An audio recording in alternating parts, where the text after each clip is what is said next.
జూబ్లీహిల్స్ ఎన్నికల బరిలో కాంగ్రెస్ పార్టీ తరఫున నిల్చున్న నవీన్ యాదవ్ ఇంటింటి ప్రచారంలో పాల్గొన్నారు. ప్రస్తుతం నవీన్ యాదవ్ మనతో ఉన్నారు. ప్రజల నుంచి ఎలాంటి స్పందన వస్తుందో అడిగి తెలుసుకునే ప్రయత్నం చేద్దాం. చెప్పండి అన్న, ప్రస్తుతం అంటే మీరు మొదటి నుంచి ఇక్కడ స్థానికులు, ఇక్కడ అందరూ కూడా మిమ్మల్ని గుర్తుపడతారు.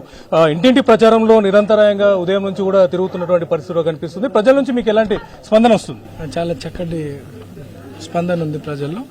వాళ్ళకి అభివృద్ధి కావాలంటే కాంగ్రెస్ పార్టీని గెలిపించుకోవాలనే ఆలోచనలో వాళ్ళు ఉన్నారు. అండ్ ముఖ్యమంత్రి గారు గత వారం రోజులుగా మా ఏరియాలో తిరగడం కూడా ఇంకా బలమైన నమ్మకం ఏర్పడ్డది ప్రజల్లో. ఇంకోటి ఇది బై ఎలక్షన్, ఇంకా 3 సంవత్సరాల టైం ఉంది.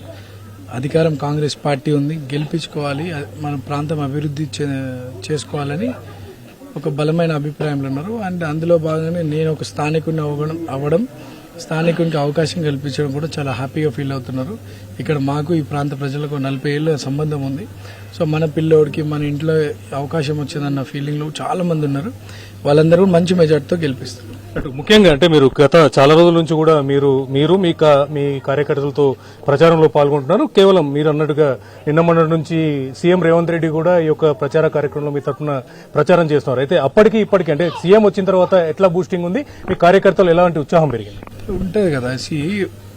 ఒకటి గత 3 నెలలుగా ఈ ప్రాంతంలో అభివృద్ధి కార్యక్రమాలు జరుగుతున్నాయి ముఖ్యమంత్రి గారి ఆదేశాలతో.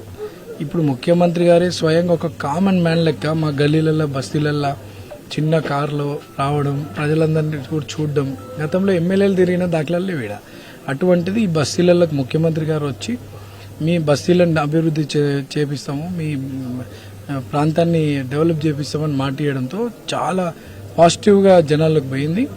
అండ్ ముఖ్యమంత్రి గారే మా దగ్గరికి వచ్చి చెప్పడం అనేది గమనిస్తూ ఉన్నారు. సో ప్రజలు చాలా పాజిటివ్గా ఇంకెక్కువ పెరిగింది ముఖ్యమంత్రి గారు వచ్చిన తర్వాత. అయితే ముఖ్యంగా అంటే గతంలో జూబ్లీహిల్స్ అంటే సినీ తారలు, అలాగే బాగా ఆర్థికంగా స్థిరపడినటువంటి వాళ్ళు మాత్రమే జూబ్లీహిల్స్ లో ఉంటారనేటువంటి అపోహ కూడా ప్రజల్లో ఉంటుండే. అయితే ప్రస్తుతం ఈ బై ఎలక్షన్ సందర్భంగానే ఇక్కడ స్లమ్మే ఎక్కువగా ఉందన్న విషయాన్ని కూడా బహిర్గతమైనటువంటి పరిస్థితి. అంటే మీరు స్థానికులు కాబట్టి గతంలో ఇక్కడ ఎలాంటి అభివృద్ధి కార్యక్రమాలు జరగకుండా పెండింగ్ లో ఉన్నాయి, వాటన్నింటి మీరు గెలిచిన తర్వాత ఎలా వాటిని నెరవేర్చేటువంటి ప్రయత్నం చేస్తారు? జూబ్లీహిల్స్ 80% స్లమ్. జూబ్లీహిల్స్ కాన్స్టిట్యున్సీలో జూబ్లీహిల్స్ సొసైటీ కూడా లేదు. ఈ ప్రాంతాన్ని గతంలో 3 సార్లు బీఆర్ఎస్కి అవకాశం ఇచ్చారు ఈ ప్రాంత ప్రజలు. అది అధికారంలో ఉంది, ప్రాంతం అభివృద్ధి చెందుతుందని అవకాశం ఇచ్చారు. కానీ ఎప్పుడు కూడా ఇక్కడ అభివృద్ధి జరగలేదు. ఈ ప్రాంతం అంతా అన్యాయానికి గురైంది. ఇప్పుడు ఆ పొరపాటు చేసుకునే ఆలోచనలో వాళ్ళు లేరు. గతంలో ఉన్నటువంటి అంటే బీఆర్ఎస్ పరిపాలనే పెద్ద సమస్య ఇక్కడ. ఆ సమస్య పోగొట్టుకుంటే మా సమస్యలన్నీ పరిష్కారం అవుతాయన్న ఆలోచనలు ఉన్నారు. తప్పకుండా ఈ ఎలక్షన్లో బీఆర్ఎస్ ని ఓడగొట్టి కాంగ్రెస్ పార్టీని మంచి మెజార్టీతో గెలిపించుకొని అభివృద్ధి కార్యక్రమాలు చేపించుకుంటారు.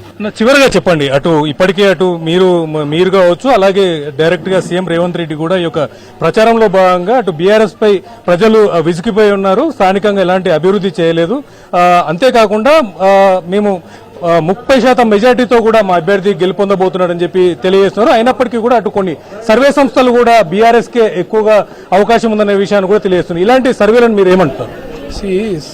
సర్వేలు మేము మా ప్రాంత ప్రజల మీద నమ్మకం పెట్టుకున్న వాళ్ళం. సర్వేల మీద, ఫేక్ న్యూస్ల మీద, పేడ్ సర్వేల మీద మేము ఆలోచన చేయము.